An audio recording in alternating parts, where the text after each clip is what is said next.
So I sit down with my oldest daughter and I said, all right, as your dad, today's the day that I want to make sure you're squared away on your ability to blame people.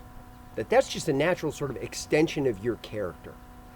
Because, sweetie, there's going to be a day when you sit down in a job interview and they ask you, tell me about a time when you face some challenge or failure or frustration. And I want them to get up at the end of that and go, hey, that girl knows how to blame some people. I mean, she was throwing folks under the bus she didn't even know. It was brilliant. Matter of fact, we welcome her here. Put her in charge of some folks. That's leadership. Come on, man. That never happens.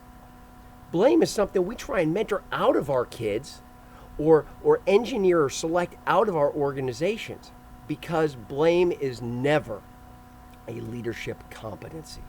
It is not a leadership virtue. I mean, this is something, it's toxic and it pulls people apart. It undermines trust and credibility.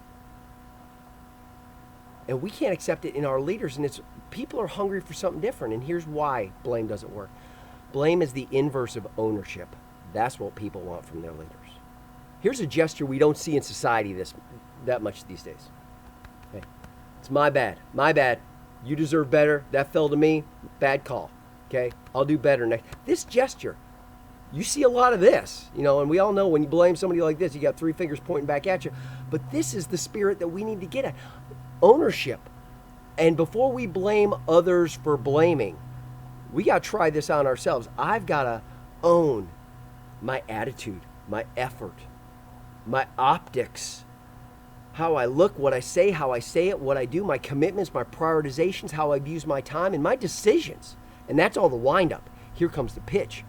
I, as a leader, also need to own the consequences, good and bad. And when it goes south, a true leader steps up here. Because as soon as the leader goes like this and starts blaming others, you've taken off the leadership hat and you've just run to the elementary school playground. Grow up. If you're brought it weak, own it. If you had a lousy attitude, own it. If it was the wrong call, even if it was based on the best decision, own it. It fell to you, you made the call, own it. If you need to apologize, if you lost your cool, you own it. I got to do the same thing, because if there is a leader standing in front of you saying, follow me, vote for me, marry me, or if that leader is just staring back at you in the mirror, pay attention when times get tough, when things don't work out the way they plan, because that happens. Is blame a tool that quickly comes out of the toolbox for that leader?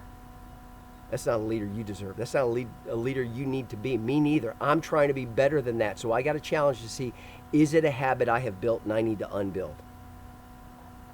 The time is now. People are hungry for leaders, but they are hungry for leaders who own their leadership.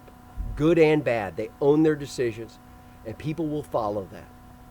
So there's your call to action. Pay attention to leaders who are standing in front of you. Do not allow blame to be a leadership tool of choice.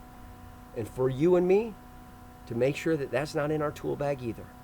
Blame needs to be off the table. Own it.